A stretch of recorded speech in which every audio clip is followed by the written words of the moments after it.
Natumai ya kwamba tumekuwa na wakati mwema, tumekuwa na wiki ambayo ni ya ushindi. Na ukweli ni kwamba Mungu amekuwa mwema katika maisha yetu. Amekuwa Mungu mwaminifu, amekuwa Mungu mkuu, na amekuwa Mungu pamoja nasi. Na hakika tunaposimama mbele zake Bwana, hata siku ya leo tumeona ushindi wake. Amen. Tumeona ushindi wake katika kila hali na jambo. Nashukuru Bwana kwa ajili hata kupatia wakati huu kusimama hapa.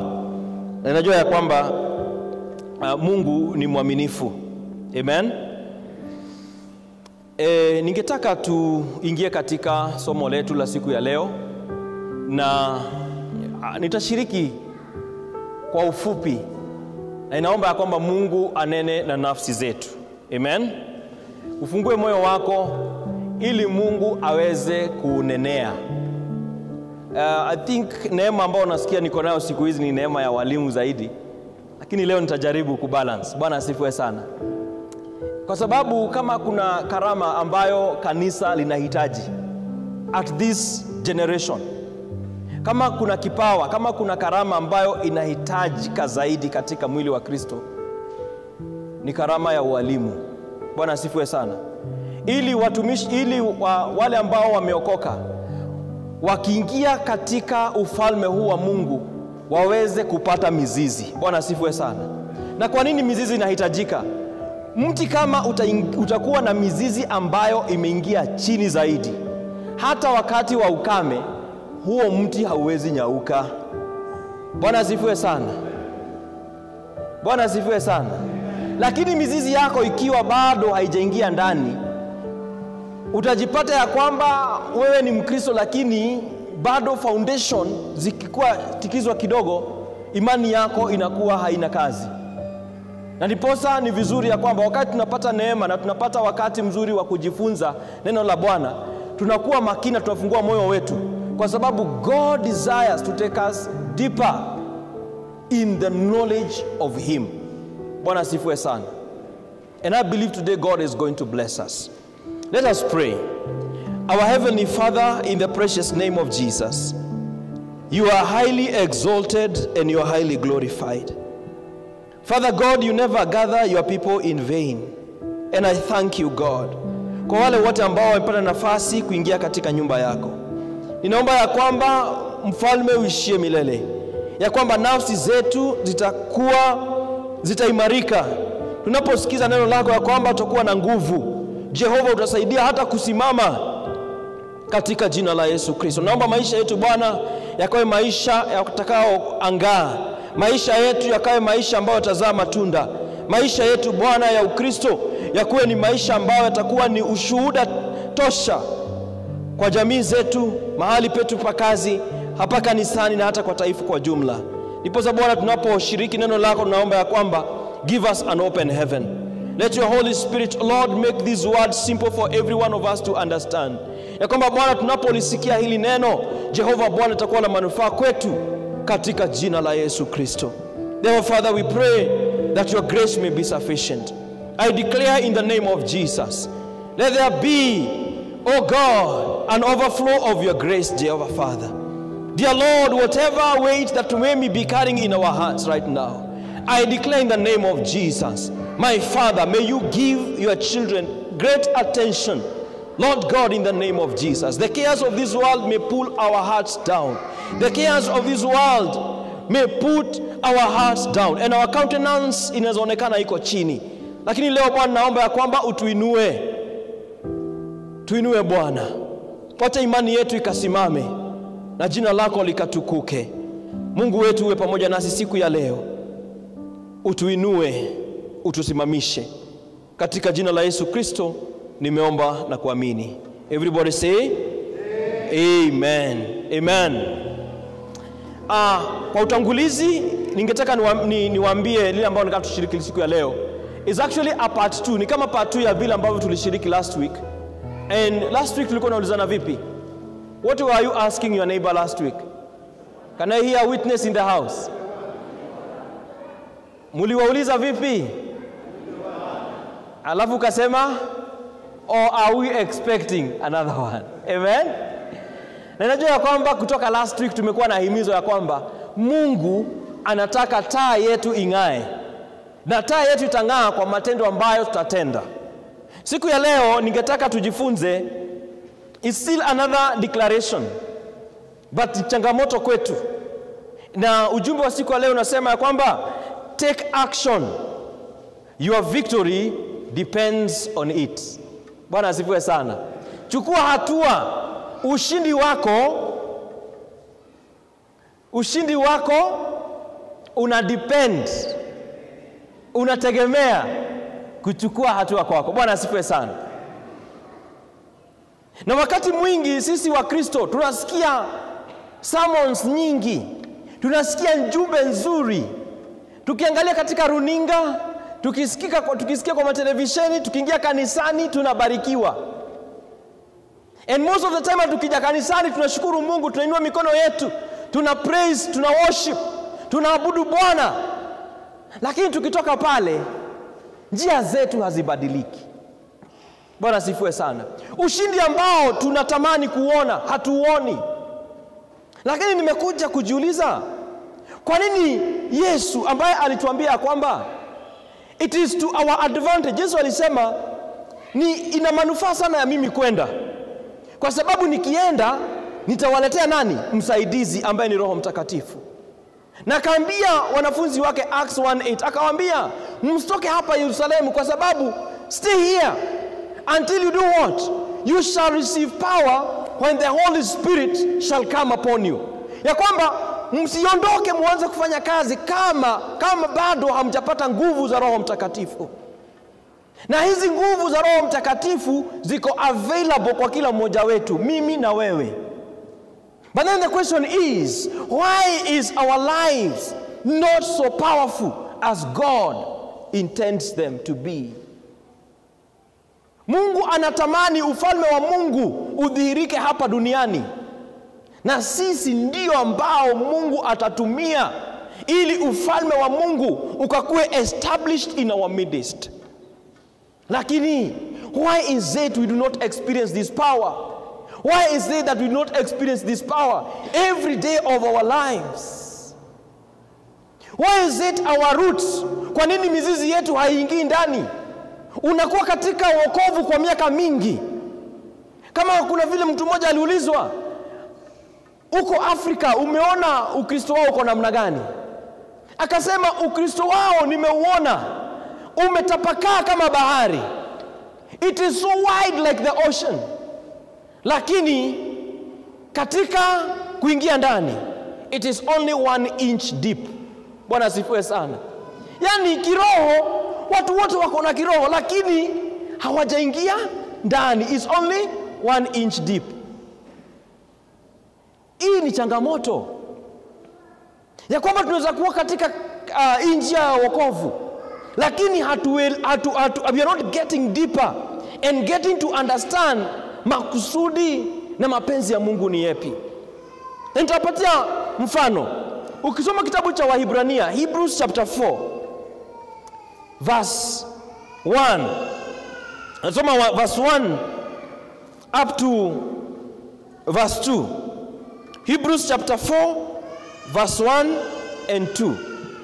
Kwa utangulizi, Biblia inasema hivi: Therefore, since the promise of entering his rest still stands, let us be careful that none of you be found to have fallen short of it. Verse 2. For we also have had the gospel preached to us, just as they did.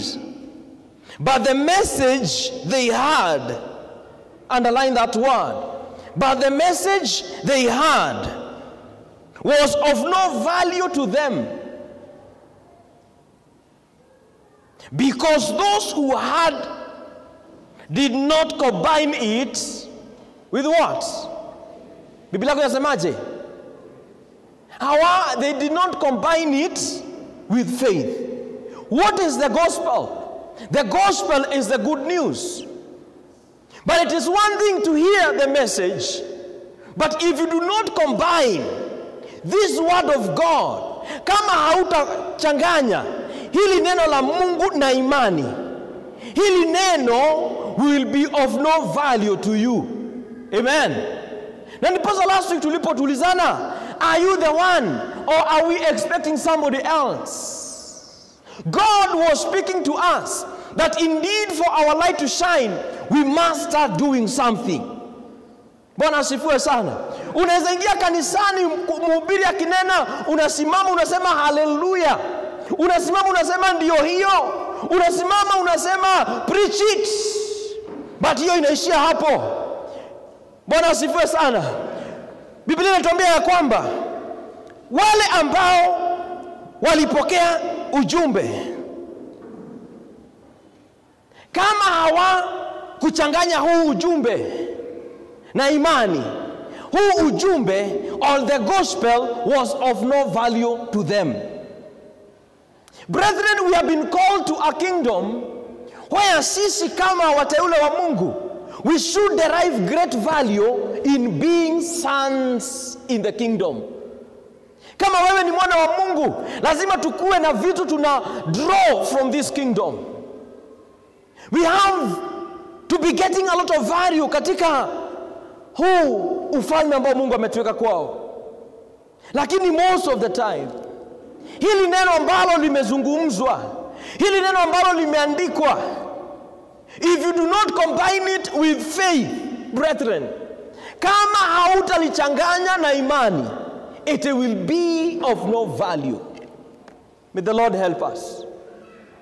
May the Lord help us.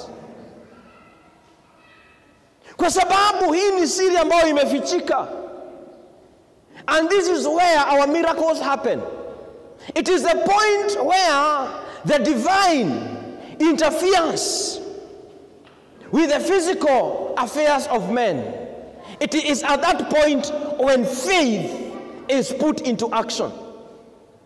And therefore leo nataka tujiulize, to what extent are we putting the revelation ambao Mungu ametupatia katika neno lake katika matendo?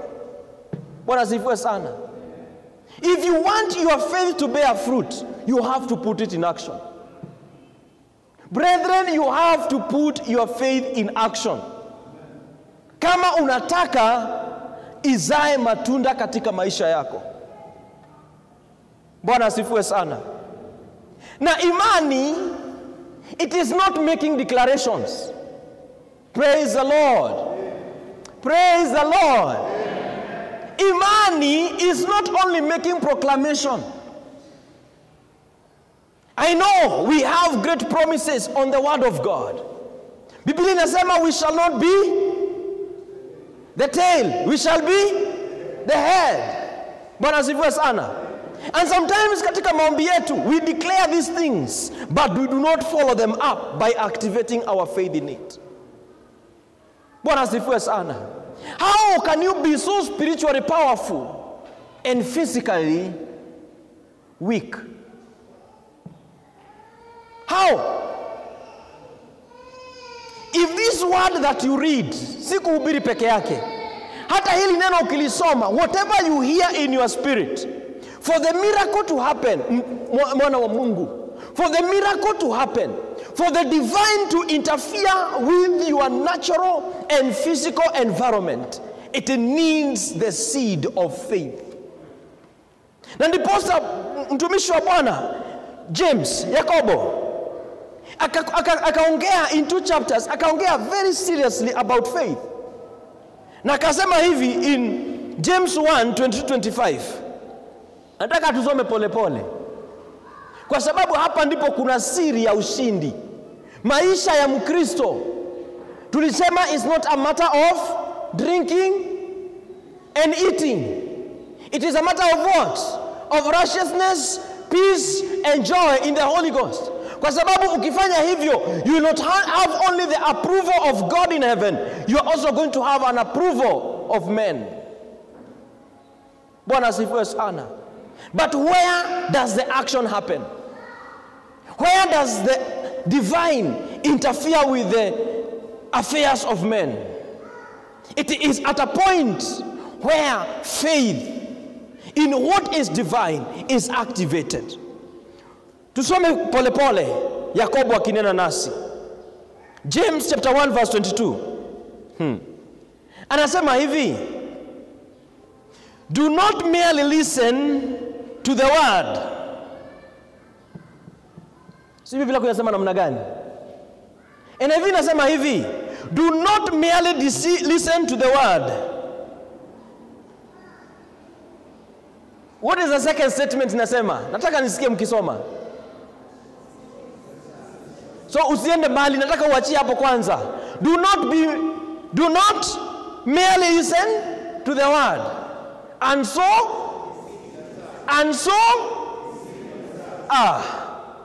kwa Kiswahili ingesemaje? Usikue tu mtu wa kusikiza neno na hivyo unajidanganya. Bwana asifiwe sana. Tumekuja kusikiza neno. Inasema usikue tu mtu tu wa kusikiza neno na hivyo unajidanganya. In my version, haijaweka comma, it has put a full stop. Maybe other versions has put a comma. But NIV says, do not merely listen to the word and so deceive yourself. Wow, tufike hapo. In other words, haisemi kusikia neno ni vibaya. Bwana asifiwe sana. Inasema usikue tu mtu wa kusikiliza neno peke yake. Lakini the statement haijaishia hapo. Kuna kitu amesema, do what it says. Yani, do not only be a hearer of the word of God. Usikue tu ni mtu wa kulisoma neno na haufanyi vile neno linasema. Otherwise ukilisikia na usitende, unajidanganya. Imagine Biblia ikikwambia usikue tu mtu wa kusikia neno, ukifanya hivyo unajidanganya. Today, in the name of Jesus, I refuse to deceive myself. Bwana asifiwe sana. I will not deceive myself, because there is a secret.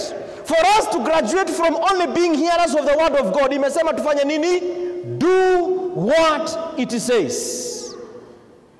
Kwa hivyo kuna uwezekano wa sisi kusikia neno na tuzilitende.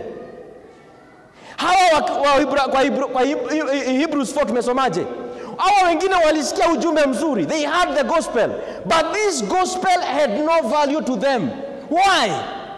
Because they did not mix it with faith. Brethren, if you do not mix the word of God with faith, it shall not work. You shall be deceiving yourself. Bwana asifiwe sana. Graduate. Hallelujah. Tell your neighbor, graduate. Do what the word says. Amen. Kuna another level. Kuna level ya kusikia. Na level ya kusikia ni mzuri. Hello. Level ya kusikia ni mzuri. Why? Because faith. Hallelujah. Faith comes by what? Faith comes by hearing, and by hearing the word of God. Kwa hivyo kusikiza kuna manufaa, kwa sababu kusikiza kunaleta imani. Bwana asifiwe sana.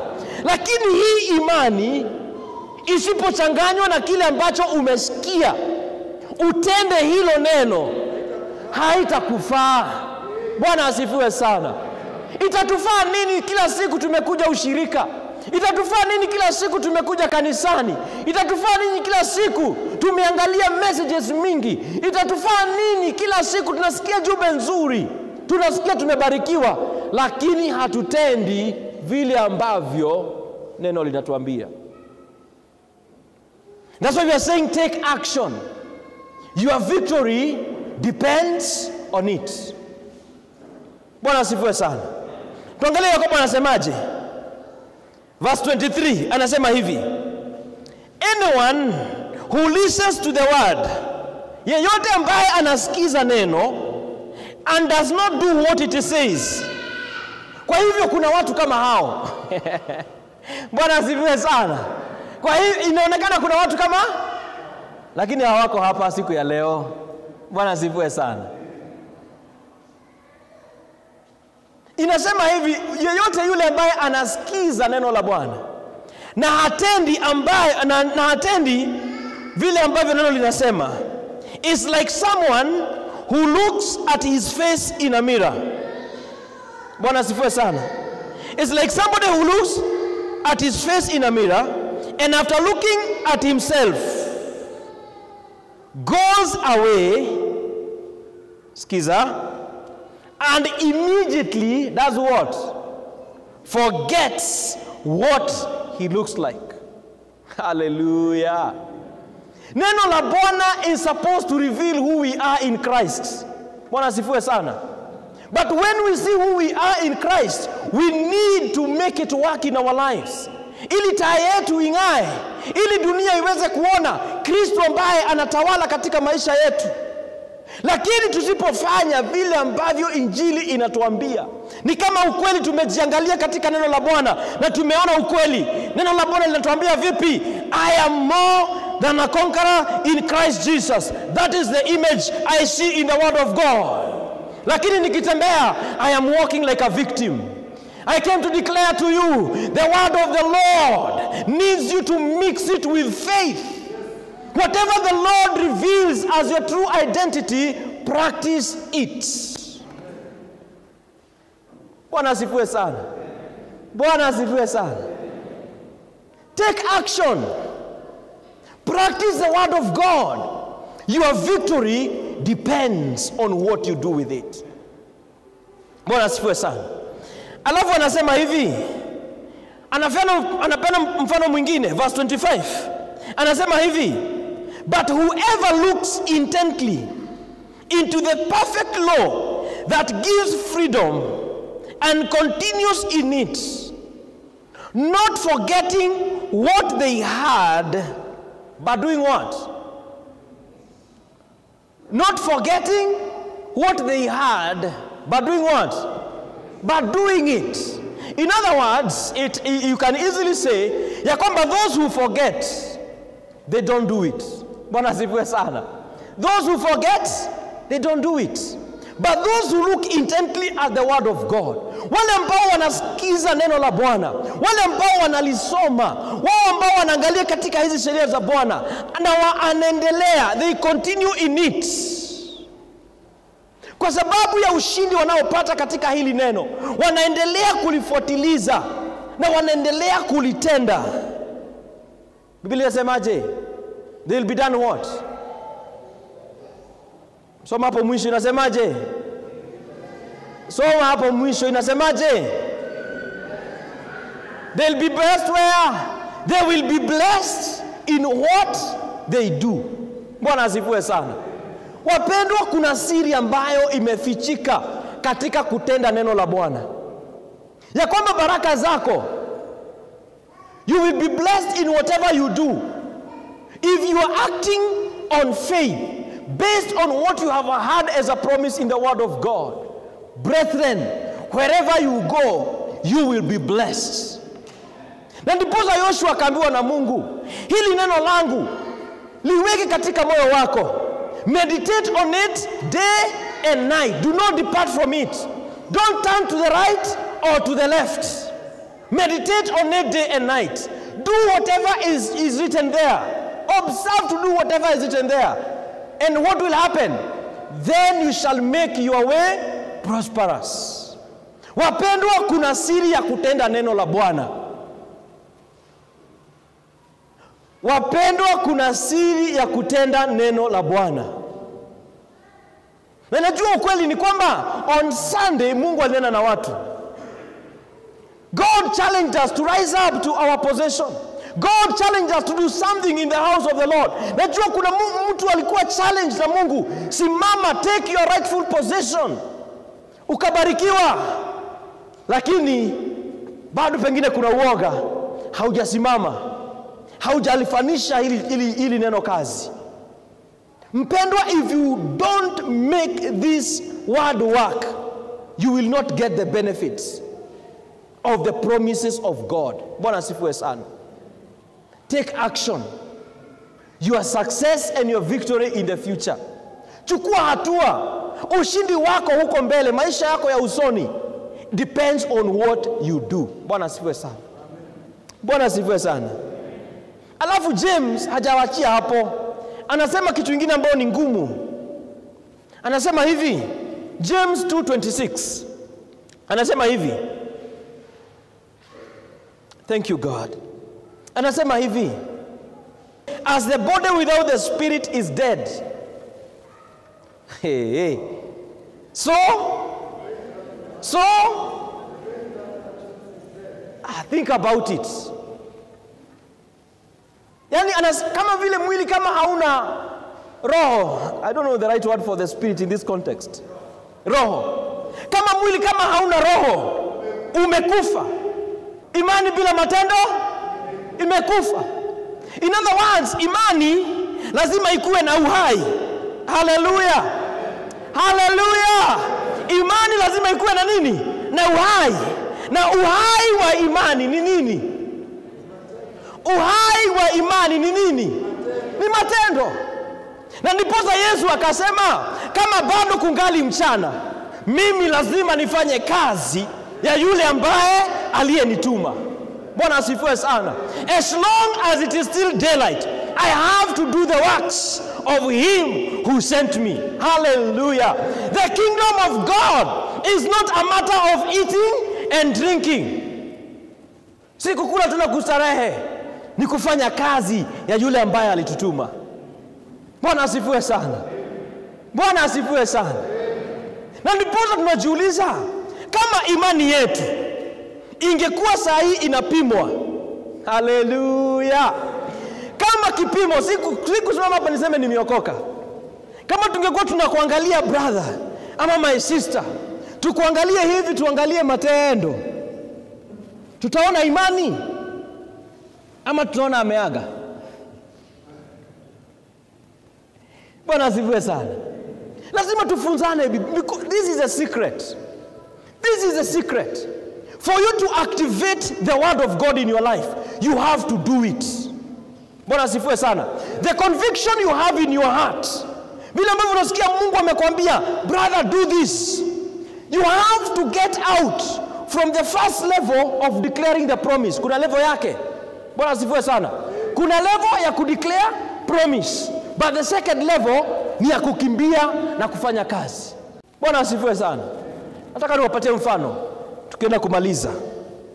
And I want you to see the progression, how you build your faith and how you act on that faith.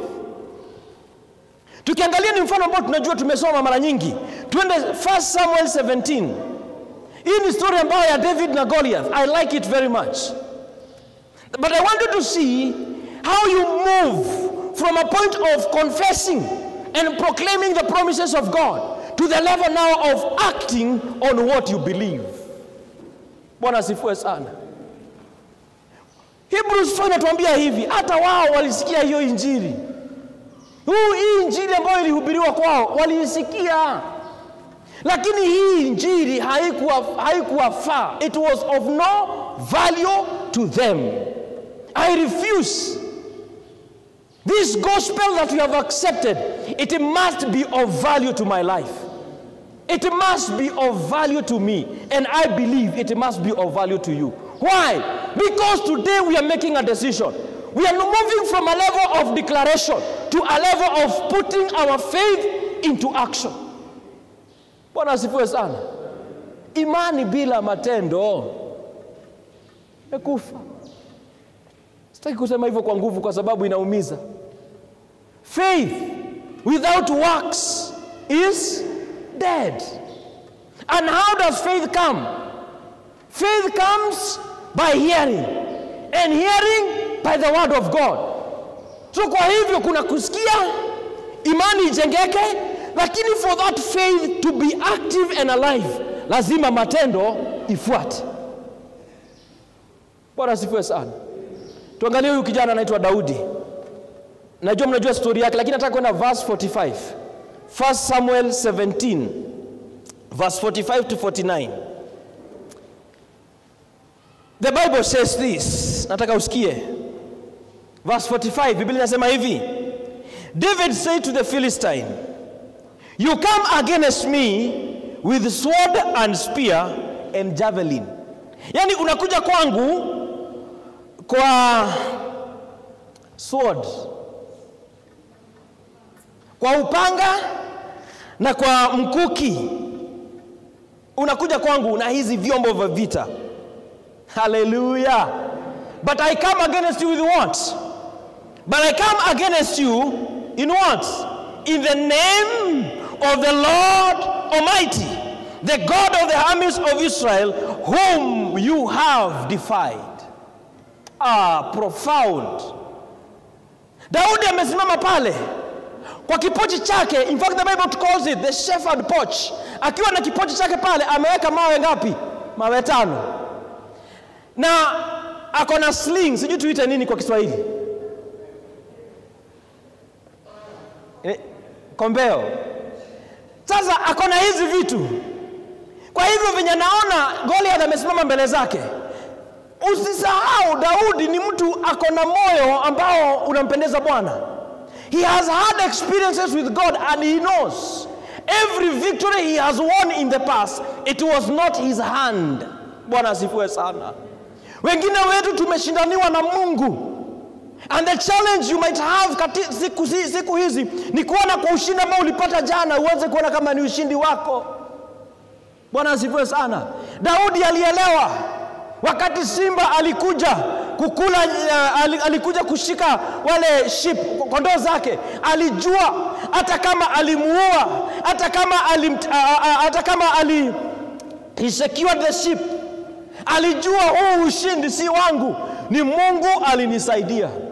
When he got the bear, akitaka kunyakua kondoo zake, alipopambana na yeye pale, alijua hata kama nimemuua, si mimi, ni Mungu amenisaidia. Na wakati huo anapopata hii changamoto, imani yake imejengeka. Na akakuwa amekasirika aliposikia Goliath akitukana hawa wa Israeli, akiwaambia, kujeni hapa tuone ni Mungu gani anaweza. Mkitushinda, tutakuwa your slaves. Tukiwashinda, you will be our servants. Na ikakuwa pale, imagine pale, wako katika kila Waisraeli wako kwa mlima mmoja, Wafilisti wako kwa mlima mmoja. Katikati Biblia inasema kulikuwa na bonde. Na kila siku walikuwa wanaamka, wanaenda pale. Waisraeli upande wao, Wafilisti upande wao. Na kila siku walikuwa wanangojea nani yule ata challenge Goliath. And the Bible says haikufanyika siku moja. Bwana asifiwe. Haikuwa siku walienda siku ngapi? 40 days.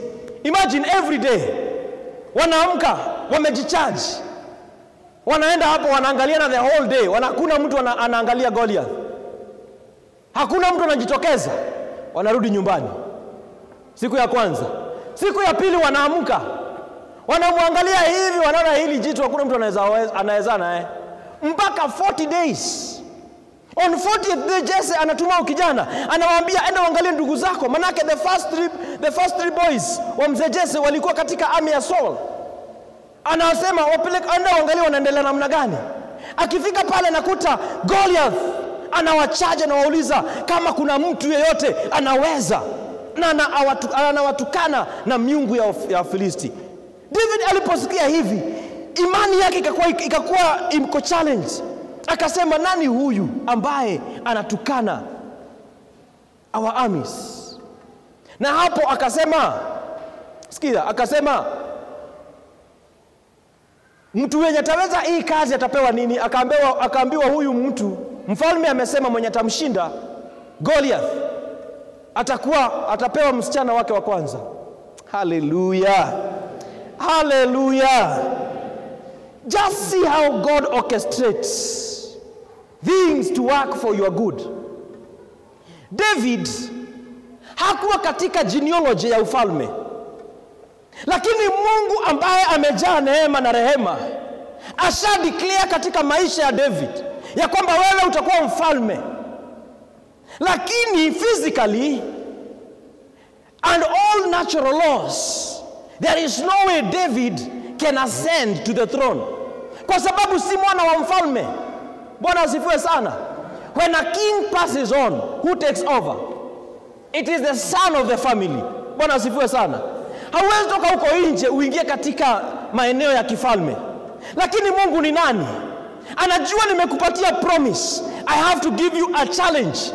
If you faithfully activate your faith, that challenge will propel you to your destiny. Bwana asifiwe sana. David akasikia mwenye atashinda hapa atapatiwa binti wa King Saul. Yeye hakujua bingu zinafanya kazi. Ya kwamba ni kweli wewe ni wa jamii ya kina Jesse na hakuna vile akina Jesse wanaweza ingia kwa ufalme legally. Hallelujah. When we activate our faith, whatever God has declared in our lives is legalized by God ordering your steps. Bwana asifiwe sana. So Daudi ameingia pale, amejitokeza, akapewa nguo za kijeshi na Saul. Hallelujah. Unajua ukisoma historia inafurahisha. Maana David alipopewa hizo manguo za kijeshi, alipopewa hizo manguo alitembea nazo akasema hizi siwezi because I am not used to them. Bwana asifiwe sana. Usicheze na mtu wa imani. Ukimpea njia ingine hajui, anasema haya mavazi siyajui, sijayazoea. Mimi nimezoea to activate my faith. Jamaa amechukua tumawe 5, akaziweka kwa mfuko, akachukua kombeo, anaenda kumuona Goliath. Na ndipo tunafika verse 45. Verse 45. Ndio David anaanza kuactivate imani. Anamwambia ni kweli wewe unakuja na ile knowledge uko nayo. Unakuja na nguvu zako, unakuja na mikuki, unakuja na javelin, lakini mimi, notice this. David hamwambii Goliath ya kwamba I am coming to you with 5 stones and a sling. Hamwambii hivyo. Anajua tu hiki ni chombo tu Mungu atatumia, lakini si mawe atakuwa akifanya kazi. Ni Mungu atakuwa akifanya kazi kupitia haya mawe. Hallelujah. It is not by might, neither is it by power, but by the Spirit of the Lord. Brethren, when you have that revelation, you cease trusting on your own understanding. Hallelujah. Trust the Lord in all your ways and lean not on your own understanding. In everything, do what? Acknowledge Him. And He's going to do what? He is going to give you the desires of your heart. Brethren, we all have desires of our heart. Praise be to God. Najua tuko na matamanio ya mioyo yetu, lakini don't trust on your education. Don't trust on your finances. Some trust in chariots, others trust in horses. Don't you know the battle does not belong to you? The battle belongs to the Lord. Some trust in chariots, others in their horses. But we trust in the name of the Lord. Brethren, wacha tutumikie hili neno la Bwana. If you're going to depend on the name of the Lord, hallelujah. Hallelujah. Lazima ujue Hebrews 11:6. Amen. That without faith, hallelujah. Without faith, bila imani, Biblia inasemaje? Hebrews 11:6. Inasemaje? Without faith. Without nini? Faith, it is impossible. Ambia jirani yako haiwezekani. Without faith, it is impossible to please who? Nani anataka kumfurahisha Mungu leo? Nani anataka kumfurahisha Mungu? Kama unataka kumfurahisha Mungu, it is impossible to please Him without faith. Kwa nini? Kwa sababu yule ambaye anakuja kwa Mungu, you must believe that He exists. You must believe that He is. Ndio Biblia inasema, them that come to Him must believe that He is, and that He rewards those who do what? Honestly seek Him. Wale ambao wanamtafuta kwa nguvu, anawapatia tuzo. Bwana asifiwe sana. Take action, my brother. Activate your faith. Bwana asifiwe sana. Activate your faith. Sasa Daudi ako mahali hapa pa vita. I'm getting blessed. I hope you are getting blessed. So Daudi anaambia huyu Mfilisti, anamwambia hivi, you come against me with sword and spear and javelin, but I come against you in the name of the Lord Almighty, the God of the armies of Israel, whom you have defied. Verse 46. Anaanza kuongea maneno ya imani. Ambia jirani yako maneno ya imani.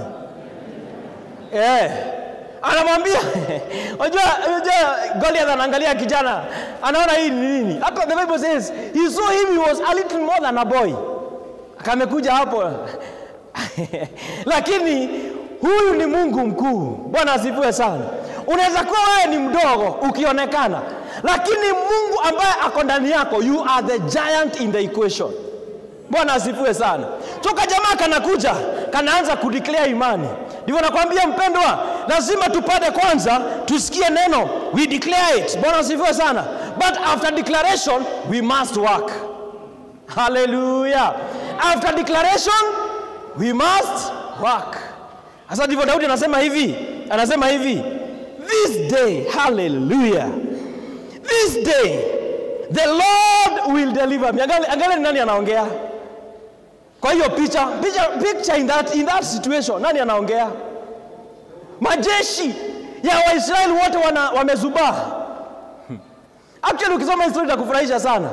Imagine before Daudi aingie kwa vita, alikuwa amepelekwa kwa King Saul. Na wakaongea na King Saul, huyu mfalme Sauli wakaongea naye kidogo. Na mfalme Sauli akampatia mavazi. Lakini kuna kitu hakuwaambia, hakumuuliza. I will demonstrate to you what happens when you activate your faith. Even people shall ask, whose son is that? Bwana asifiwe sana. After Daudi amemaliza shughuli, hata kama walikuwa na Sauli, alienda akamuuliza Abner, huyu kijana ni wa nani? Bwana asifiwe sana. Kuna mahali ambapo unapewa mtihani watu haoni kama utaweza. Lakini never joke with a man or a woman of faith. Never joke with a man or a woman of faith. Lile ambalo majeshi la Israeli na Sauli mwenyewe walishindwa kufanya siku 40. Kijana mdogo hapo akiwa na imani anakuja anasema leo. Si mtu aseme leo. Na nataka unene na hiyo kitu ambayo iko katika maisha yako. I know you have it somewhere. I know kuna kitu nakaa kama mlima, lakini nataka uitangazie, there is a day called today. Bwana asifiwe sana. Bwana asifiwe sana. Whatever that has been lingering in your life for many years, remind that thing, there is a day called today. Ndiposa Goliath hajaiona kitu kama hivyo for 40 days. Anasikia kama mtu kanamwambia 46 this day. Version zingine zinasema today. Hao ni maneno ya amani, ya imani. Anamwambia this day the Lord will deliver you into my hands, and I will strike you down and cut off your head. Bwana asifiwe sana. I wish Daudi angekuwa youth wa leo. Bwana asifiwe sana. Daudi angekuwa youth wa leo ambao wanaongea sheng, angesemaje? Angemwambia wewe Goliath, nitakungota. Bwana asifiwe sana. Nitakugonga. Bwana asifiwe sana. Alafu Goliath anaangalia kama mtu anasema kama mtu kanacheza. Usicheze na mbegu ya imani. Kwa sababu hata kama ni dogo, even if it is as small as a mustard seed, it can work if it is activated. Inaweza fanya kazi. Hata kama imani yako ni ndogo namna gani, ukifanyisha kazi, unaweza simama siku moja useme leo wewe mlima utahama. Haleluya. Na mlima unajingoa na unajipeleka penye unaamuru uende. Ni milima gani iko katika maisha yao? Take action. Your victory depends on it. Usikuwa tu ni mtu wa kudeclare, the Lord, you have declared, you shall be with me every day you shall bless my going out and my coming in. If you finish declaring that, go out. Bwana asifiwe sana. Ukiambia Mungu, you will bless the work of my hands, fanya kazi ya mikono. Bwana asifiwe sana. Because God, His promises are yes and amen. Lakini huu ujumbe hautakuwa wa manufaa kwako kama hautauchanganya na nini? Na imani. Kama unataka kumpendeza Mungu, if you want God to receive all the glory, vile Yesu alituambia, kama bado ingali mchana, mimi nafanya kazi ya yule ambaye alimtuma. Na akasema hivi, you are the light of the world. Let your light so shine that the world may see your good deeds and glorify the Father. Kama watu watamtukuza Mungu, ni kwa ajili ya kazi ambayo utakuwa umeifanya. Na hiyo kazi lazima ikuwe ni kazi ya imani. Bwana asifiwe sana. Tumsikize Daudi. Anamwambia huyu jamaa, nitakungota leo. I'm enjoying. Bwana asifiwe sana.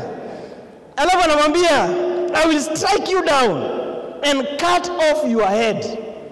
Alafu anakumbuka, anamwambia, this very day, leo, I will give the carcasses of the Philistine army to the birds and the wild animals. Who is speaking? Nani anaongea hivi?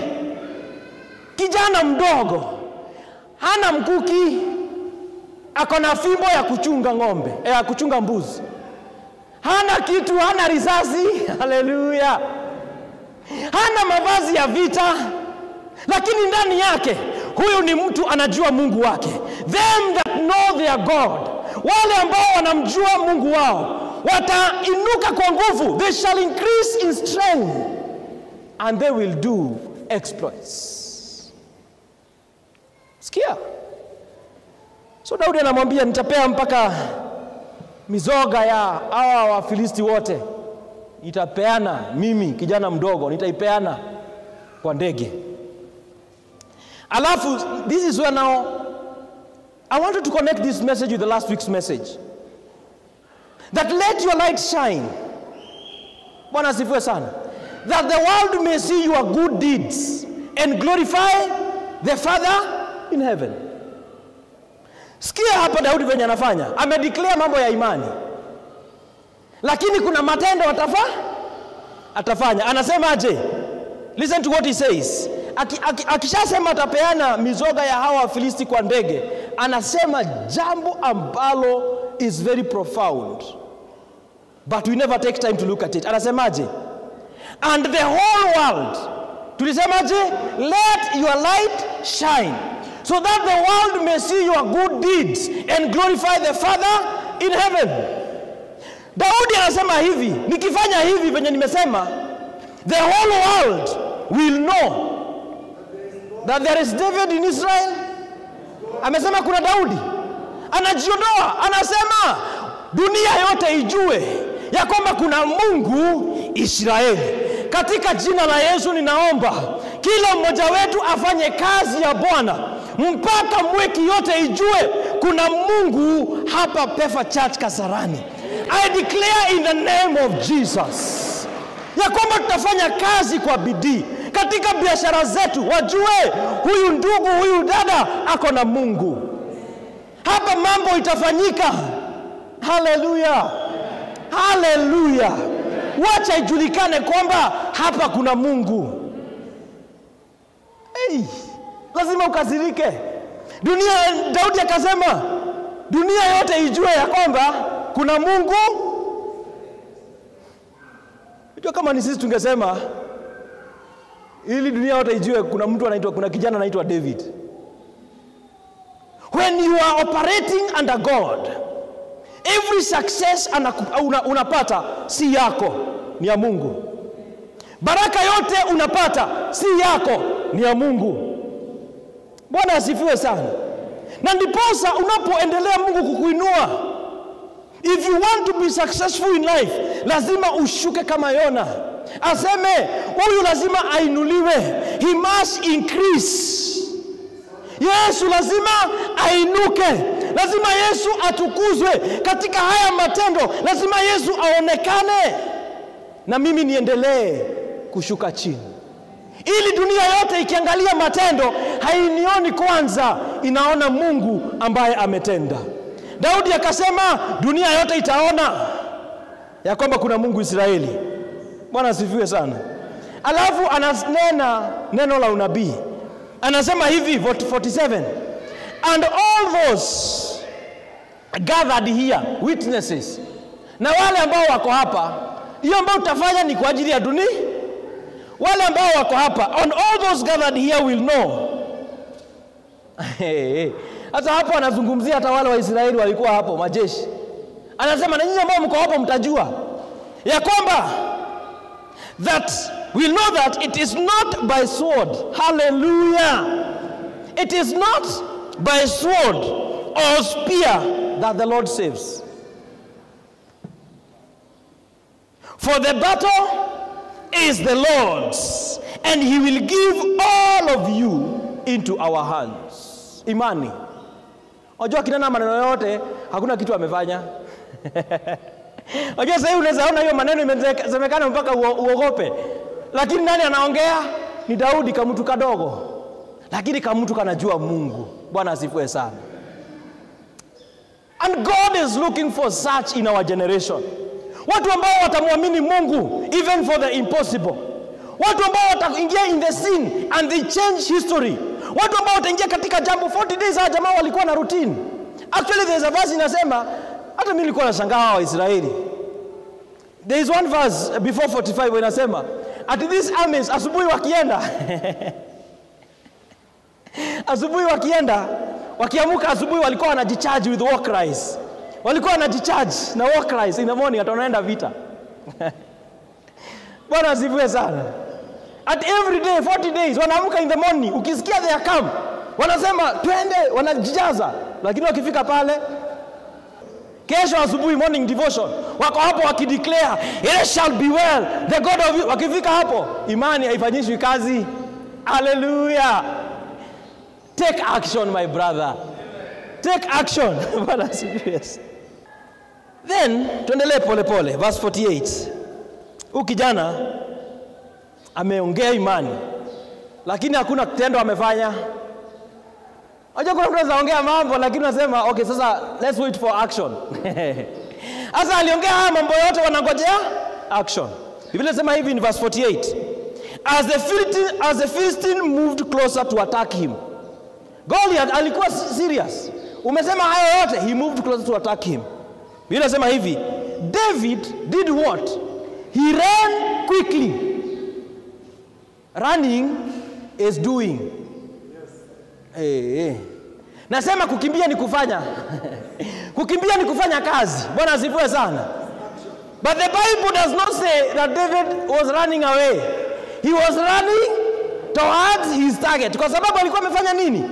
Alikuwa amedeclare faith filled words that was to impact his future.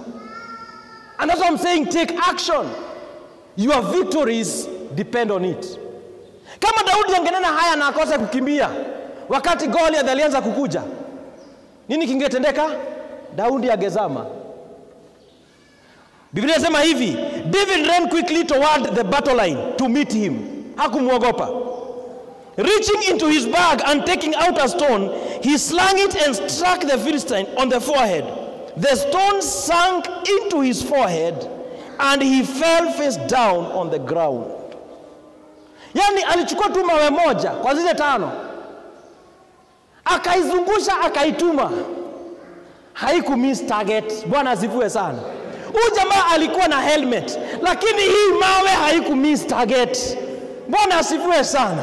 These are spiritual missiles. Zinaonekana kama ni physical missiles, lakini they are spiritual missiles. Hata kama si kutumia nguvu, ikiwa kwa hewa, Mungu anaipatia acceleration. Bwana asifiwe sana.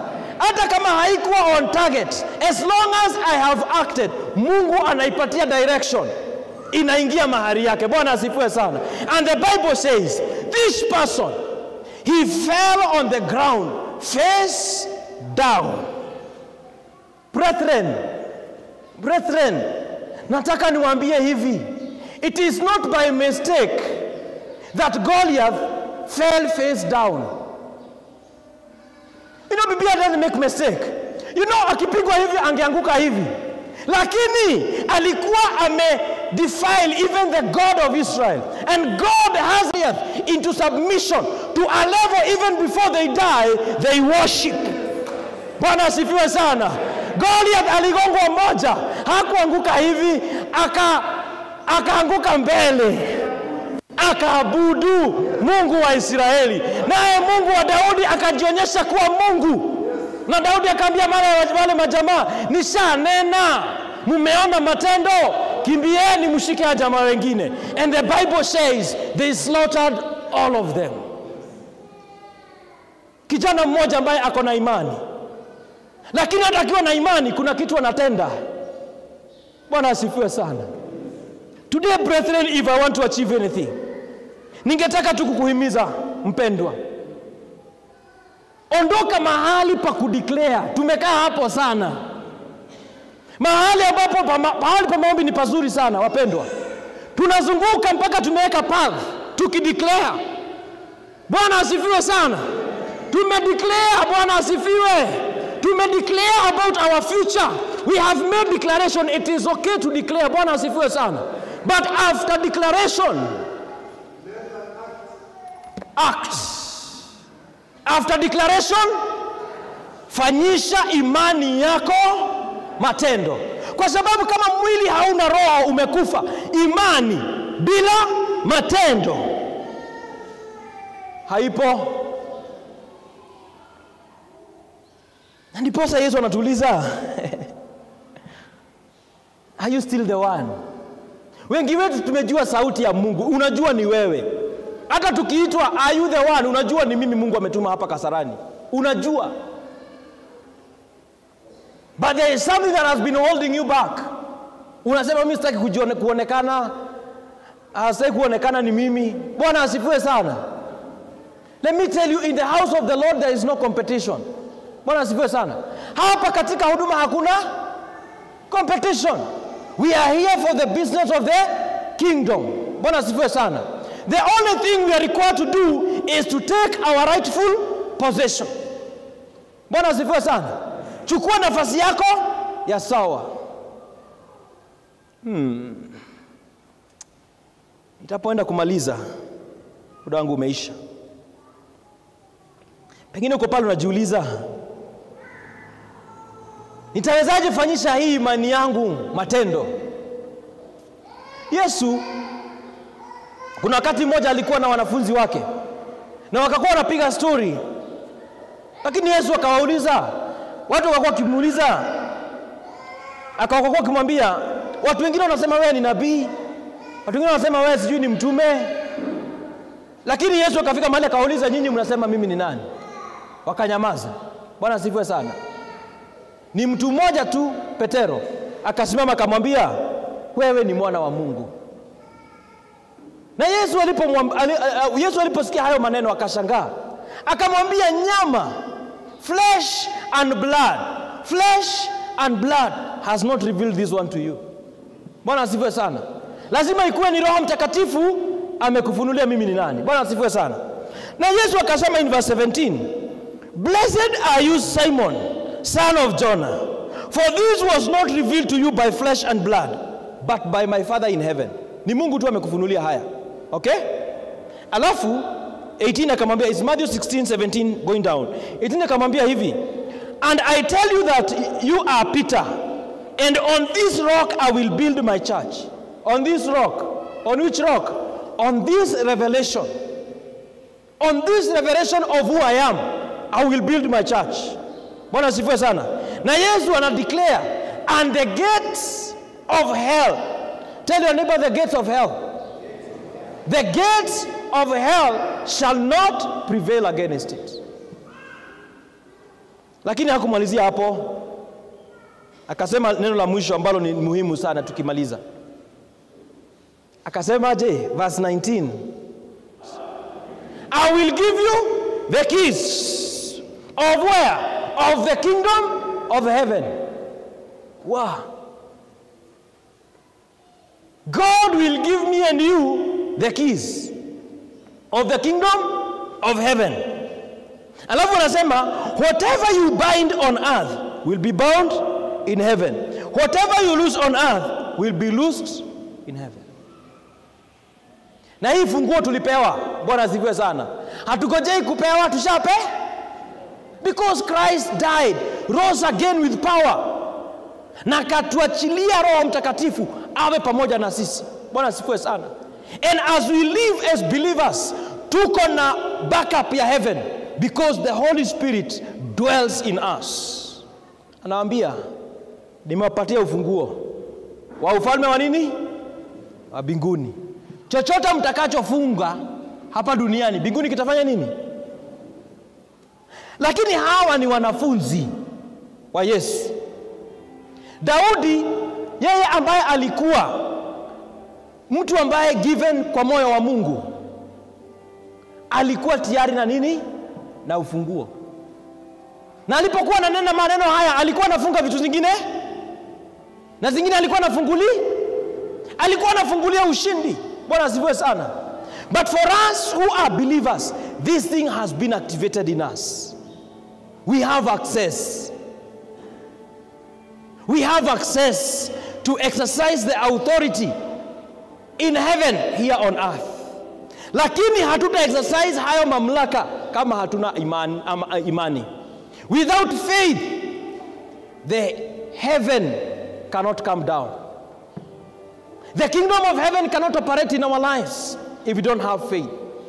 But faith must be kept alive by our actions. Bwana asifiwe sana. Matendo yetu lazima yapatie imani yetu uhai, ili ufalme wa Mungu, ili ushindi ambao Mungu ametuwekea hapo mbele uweze kupatikana. Take action. Do the works of him who sent you. Ningetaka tusimame tunapomalizia. Nasema ningetaka tusimame tunapomalizia.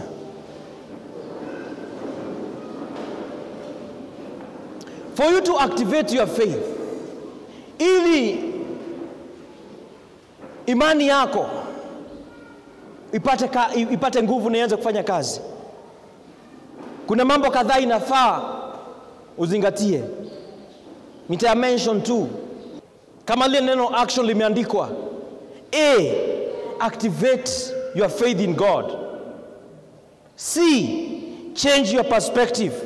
Just like David changed the perspective of the army of Israel. Walikuwa wanafikiria haiwezekani.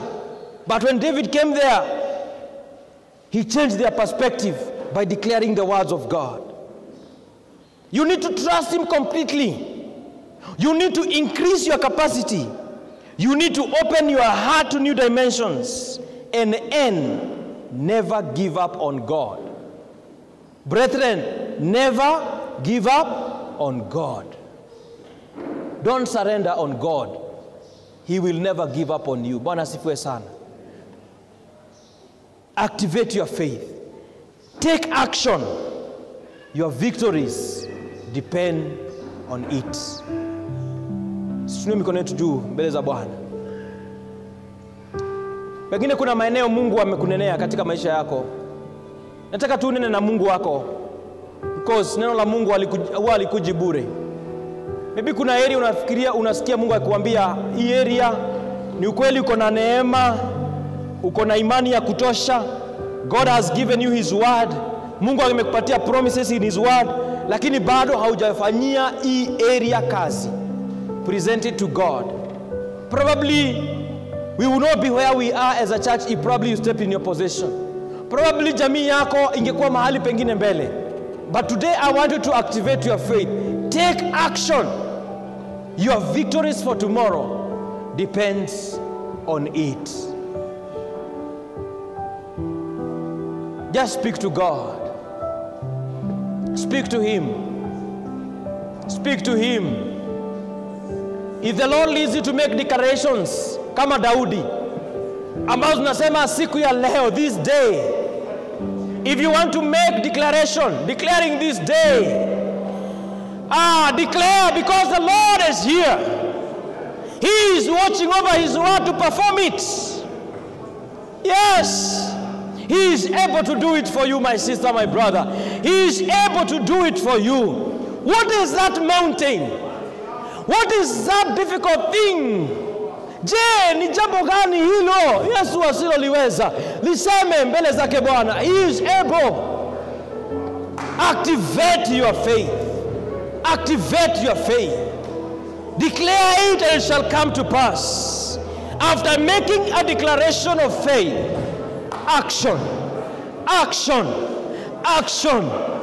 Ile ambalo umekuwa ukiliogopa kulitenda. In the name of Jesus, I declare courage. I declare courage in the name of Jesus. Yes, I declare courage to start. Courage to pursue in the name of Jesus. Courage to pursue. Don't give up on God. He will never give up on you. He is able. He is able. He is able. He is able. Hallelujah. He does not view things the way men view things. Haangalii vile ambavyo hatuna nguvu. Haangalii upungufu wetu. Haangalii kutoweza kwetu. Yeye mwenyewe amesema ya kwamba vita si vyetu, vita ni vya Mungu. Si kwa mkuki wala upanga. Vita ni vya Bwana. Go out and attack. Go out and attack. Let all the enemies of the cross surrender. Hallelujah. Hallelujah. Hallelujah. You have the keys. Uko nazo funguo. Hallelujah. Uko nazo funguo. Hallelujah. You have the keys. Hallelujah. Jehovah. Hallelujah. Yes, muite Bwana. Chukua dakika nyingine moja, muite Bwana. Nenea hiyo milima. Nenea hiyo milima. Nenea hiyo milima katika jina la Yesu Kristo. Oh, those things that makes you to fear, but you know your destiny is connected to your victory there. I decree your victory right now in the name of Jesus. Wacha jamii zipone. Wacha maisha ya wateule yapone. Wacha wale ambao hawana nguvu wapate nguvu mpya asubuhi ya leo katika jina la Yesu. Pokea nguvu. Receive the strength of Jehovah. Activate your faith. Activate your faith. Activate your faith. He who goes before you, he does not sleep, he does not slumber.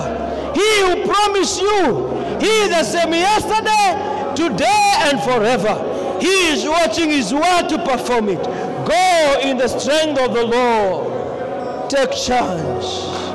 Take charge. Yes, Lord. We surrender. We surrender to you. We surrender to you, Lord. We surrender to you, Father. We surrender to you, Lord. Intervene in our situation and circumstances. Oh God, they may have been more than 40 days. They may have been more than 40 years. They may have been more than several months. They may have been more than several years. Oh God, this day, let there be a new perspective. Let there be a new perspective. Let there be a new perspective.